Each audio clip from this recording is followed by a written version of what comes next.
And welcome guys, मैं हूं सिद्धांत जनू। आप सभी का स्वागत है आपके फेवरेट चैनल मर्चेंट नेवी गुरुजी में। दोस्तों, आज के इस वीडियो में मैं आपको बताने वाला हूं एक्सटेंशन ऑफ सीडीसी के बारे में कि सीडीसी की वैलिडिटी कब तक एक्सटेंड की गई है डीजीएस के द्वारा, और एक्सटेंशन ऑफ कुछ ऑथराइज सर्टिफिकेट जो होते हैं आपके, या सीओसी की एक्सटेंशन के बारे में, जिसकी वैलिडिटी अगर खत्म हो गई है तो वो कब तक एक्सटेंड किया गया है डीजीएस के द्वारा। तो दोस्तों, आज के इस वीडियो को आप जरूर देखिए और वीडियो को अंत तक देखिए ताकि आपको ये वीडियो पूरा समझ में आए। तो दोस्तों, चलते हैं हम अपने सर्टिफिकेट पे, नोटिस पे। तो दोस्तों, यहाँ पे है मेरे पास डायरेक्टरेट जनरल ऑफ शिपिंग का नोटिस, जहां पे लिखा हुआ है the corona virus covid pandemic has created a global crisis which has impacted all aspects of life and badly affected the world of work. In the maritime sector, it has severely disrupted the functioning of shipping and affected the work of nearly 2 million seafarers worldwide. यहाँ पे बता रही है DGS कि corona virus जो कोविड-19 pandemic है, उसके चलते एक ग्लोबल क्राइसिस आ गई है जो कि सारे एस्पेक्ट्स ऑफ लाइफ को इम्पैक्ट कर चुके हैं, इफेक्ट कर चुकी है बहुत खराब तरीके से। और साथ में ये बोल रही है कि इन मैरीटाइम सेक्टर में इस कोविड-19 के चलते 20 लाख से ज्यादा सी फेरर्स, जो वर्ल्ड वाइड 20 लाख से ज्यादा सी फेरर्स हैं, उनके काम पे प्रभाव पड़ा है। दोस्तों, आगे डीजीएस बोलती है द आउटब्रेक ऑफ कोविड-19 has meant that the shipping industry and maritime authorities are facing challenges. This also include conduct of maritime training courses under STCW, including courses relevant to revalidation of continuous discharge certificate required in accordance with the merchant shipping CDC rules 2017. यहाँ पे आगे बोल रही है DGS कि जो कोविड-19 की वजह से क्या हुआ है कि शिपिंग इंडस्ट्री और मैरीटाइम अथॉरिटीज के सामने चैलेंजेस आ गई हैं, क्योंकि ये कोड ऑफ कंडक्ट जो होता है, जो कंडक्ट ऑफ जो मैरीटाइम ट्रेनिंग कंडक्ट की जाती है एसटीसीडब्ल्यू रूल्स के अकॉर्डिंग, जो कि रीवैलिडेशन ऑफ सीडीसी के लिए की जाती है, वो सीडीसी के अकॉर्डेंस में जो मर्चेंट शिपिंग एक्ट है सीडीसी का रूल्स 2017 के अंदर, कि अगर आपकी एक बार सीडीसी की वैलिडिटी खत्म हो गई है तो आपको रिफ्रेशर कोर्स करके फिर से सीडीसी लेनी पड़ेगी। तो इसके चलते वो अभी हो नहीं पा रहा है। इसके चलते जो मैरीटाइम अथॉरिटीज हैं उन्हें चैलेंजेस फेस करनी पड़ी हैं। तो आगे डीजीएस बोलती है in view of difficulties being faced by the seafarer, it is decided that the validity of CDC, the expiry date of which falling during 1 February 2020 to 1 October 2020, both dates inclusive extended for a period of 6 months. दोस्तों, आगे यहां पे बता रही है DGS कि इस difficulty की टाइम में जितने भी सीफेरर हैं जिनकी सीडीसी की वैलिडिटी 1 फरवरी 2020 से 1 अक्टूबर 2020 के बीच में फॉल कर रही है, मतलब अगर आपकी सीडीसी की वैलिडिटी 1 फरवरी से 1 अक्टूबर के बीच में खत्म हो रही है, तो आपके सीडीसी को के वैलिडेशन को 6 महीने तक एक्सटेंड किया जाएगा बिना कुछ किए।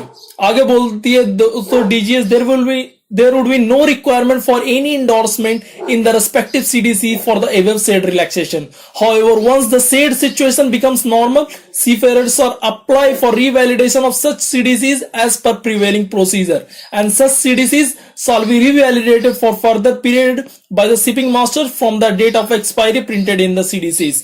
यहाँ पे आगे बता रही है ये डीजीएस कि आपको कुछ भी करने की जरूरत नहीं है। अगर आपकी सीडीसी एक्सपायर हो गई, वैलिडिटी एक्सपायर हो गई है, तो समझ लीजिए, और अगर आपकी डेट 1 फरवरी 2020 से लेकर 1 अक्टूबर 2020 के बीच में, तो आपकी जो सीडीसी है, सीडीसी की जो वैलिडेशन है वो 6 महीने के लिए बढ़ा दी गई है।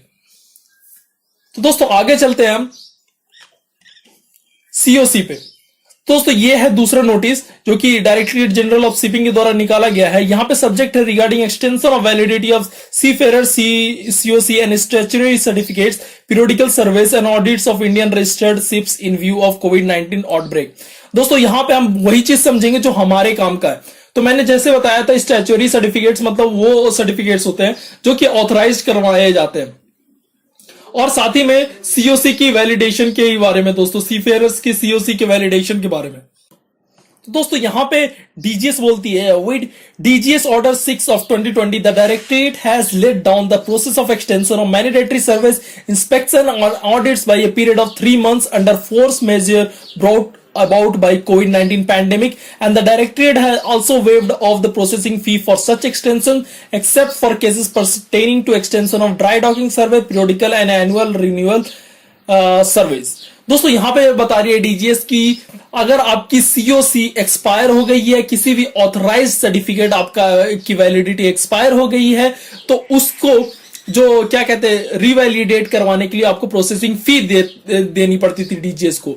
अब वो प्रोसेसिंग फी नहीं देनी पड़ेगी। साथ में यहां पे डीजीएस ये भी बोल रही है कि उसकी जो वैलिडेशन है वो 3 मंथ के लिए बढ़ा दी गई है कोविड-19 पैंडेमिक के चलते। और जो ड्राई डॉकिंग होती है, ड्राई डॉकिंग सर्वे होती है, पीरियोडिकल या एनुअल या रिन्यूअल सर्वेज होती हैं जो कि शिपिंग कंपनीज के द्वारा की जाती हैं, उनकी एक्सटेंशन के लिए प्रोसेसिंग फी में भी अभी तक लगेगी।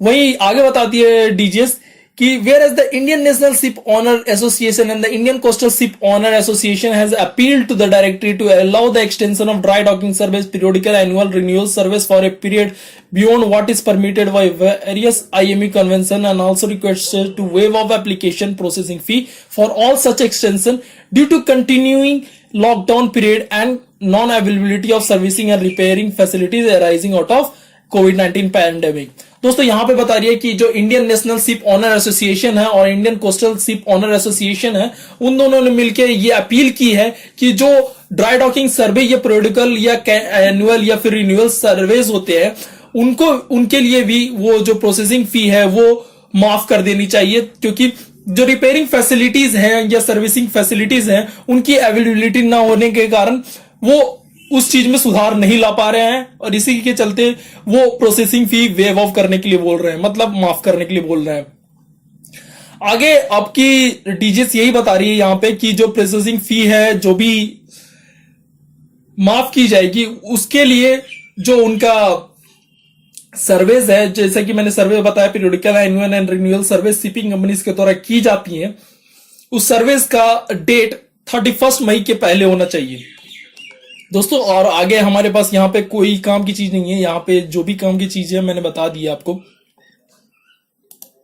दोस्तों। तो ये था सीओसी के एक्सटेंशन, सीडीसी के एक्सटेंशन और स्टैट्यूटरी सर्टिफिकेट्स के एक्सटेंशन के बारे में। आज के वीडियो में बस इतना ही दोस्तों, हम आगे भी बात करेंगे अपने नेक्स्ट वीडियो में। तब तक के लिए गुड बाय दोस्तों। और हाँ दोस्तों, अगर आपको ये वीडियो पसंद आया हो तो लाइक कीजिए, शेयर कीजिए दोस्तों। अगर आप नए हो इस चैनल पे तो सब्सक्राइब कीजिए और बेल आइकन दबाइए ताकि आपको मेरे लेटेस्ट नोटिफिकेशन मिल सके नए वीडियोस के। दोस्तों आप मुझे इंस्टाग्राम पे भी फॉलो कर सकते हो @merchantnavy guru के नाम से। Thanks for watching.